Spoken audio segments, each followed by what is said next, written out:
न कोई घमंड है। अब समझ में नहीं आता कि किस चीज का घमंड इनको चढ़ा हुआ है, कौन सी चीज से अपने को विशेष समझ रहा है।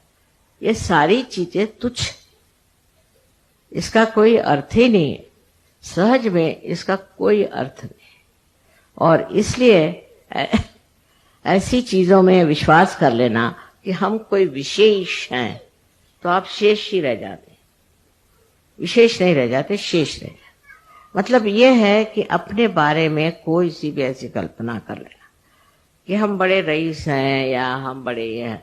अब तो गरीबों को भी घमंड हो गया, दलितों को भी घमंड हो गया, कुछ समझ नहीं आता, जो भी हो वो हम हैं। इस तरह से लोग बातें करते। आप स्वयं साक्षात क्या है? एक ईश्वर भक्त, परमात्मा को मानने वाले सजोगी। आपको इस तरह से अपने बारे में सोच लेना, आनंद से परे होना, क्योंकि शिव शक्ति जो है वो आनंद विभोर मनुष्य को करती। मनुष्य आनंद में मस्त होने के लिए शिव की भक्ति करता है।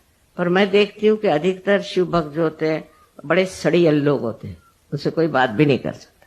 फायदा क्या?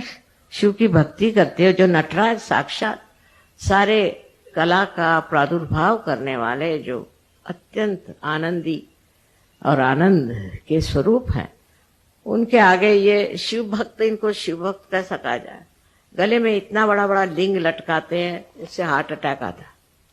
उसकी क्या जरूरत है? आप स्वयं साक्षात लिंग स्वरूप होइए।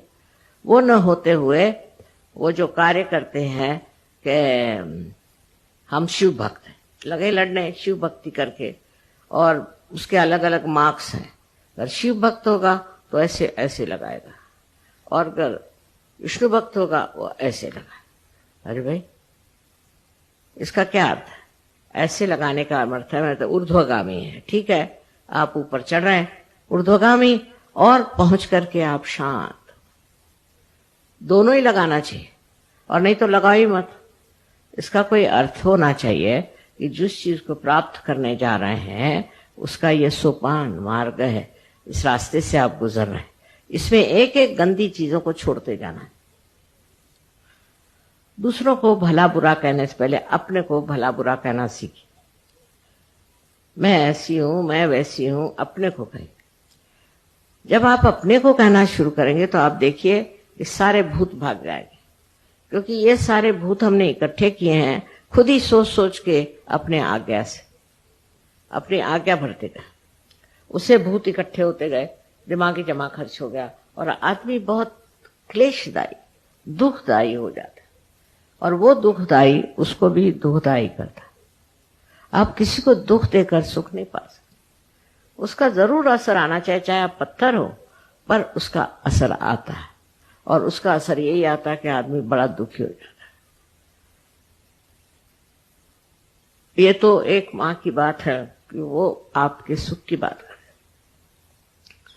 आपको जिससे सुख मिले, जिससे आपको संतोष मिले, जिससे आपको शांति मिले, जिससे आपको प्यार मिले, और दुनिया में एक आप सज्जन इंसान हो जाए, ये एक तो माँ का तरीका है।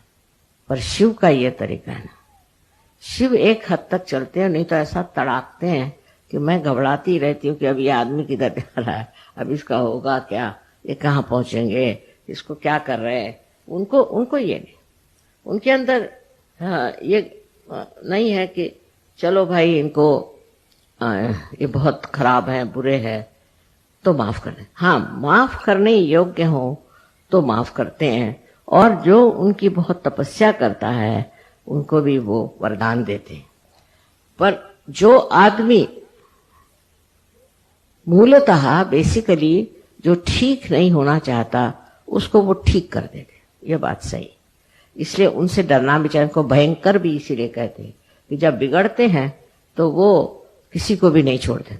पर उनका सबसे ज्यादा जो बिगड़ना है वो तब होता है जब अंत का, कहते हैं ना कि रात्रि ऐसी आएगी कि सब नष्ट हो जाएगा, उस टाइम में वो अपने क्रोध से सब चीज नष्ट कर दे। ये समय तब आता है क्योंकि मैंने आपसे कहा था कि ये आखिरी निर्णय है, लास्ट जजमेंट है। इसमें आप कौन से रास्ते पे जाते हैं, कहाँ जाते हैं, क्या करते हैं, ये सब पूर्णतया आपके अंदर लिखा जाता है। आपका जैसे कच्चा चिट्ठा बन जाता है और उसी के अनुसार आप चाहे स्वर्ग में जाएं और चाहे आप नरक में जाएं। नरक में भेजने वाले तो शिव जी हैं, मैं नहीं, मुझे कोई मतलब नहीं नरक से, लेकिन शिव जी को है, वो खींच के आपकी टांग आपको नरक में डाल देंगे। फिर आप ये ना कहें कि मैं तो माँ का बड़ा वर्शिपर हूं और मैं माँ को मानता हूं, तो मुझे क्यों ये ऐसा हो गया। इसका कारण मैं नहीं हूं। जिसने एक बार मुझे माँ कह दिया उसके लिए मैं कभी कुछ बुरा नहीं सोचती, पर शिव जी की मर्यादाएं अगर मैं हूं तो मेरी मर्यादाएं भी वो। बट इस मामले में सबका दोनों का स्वभाव बिल्कुल विपरीत होने के कारण आपको बहुत समझ करके रहना। और ईसा मसीह में भी जो 11 रुद्र हैं वो भी यही है। रुद्र की जो भावना है वो भी शिव जी के ही स्वरूप है, और इसलिए बहुत संभल के आपको रहना चाहिए।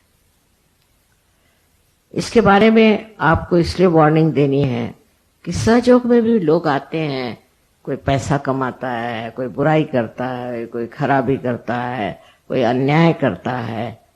ऐसे लोग तो झटक जाते ही, निकल जाते हैं, पर निकलते ही साथ शिव जी की कक्षा में आ जाते हैं। फिर मुझे खबर आती कि वो बैंकरप्ट हो गए, वो ऐसा हो गया, वैसा हो गया। मैंने कहा भैया आप मुझे मत बताओ।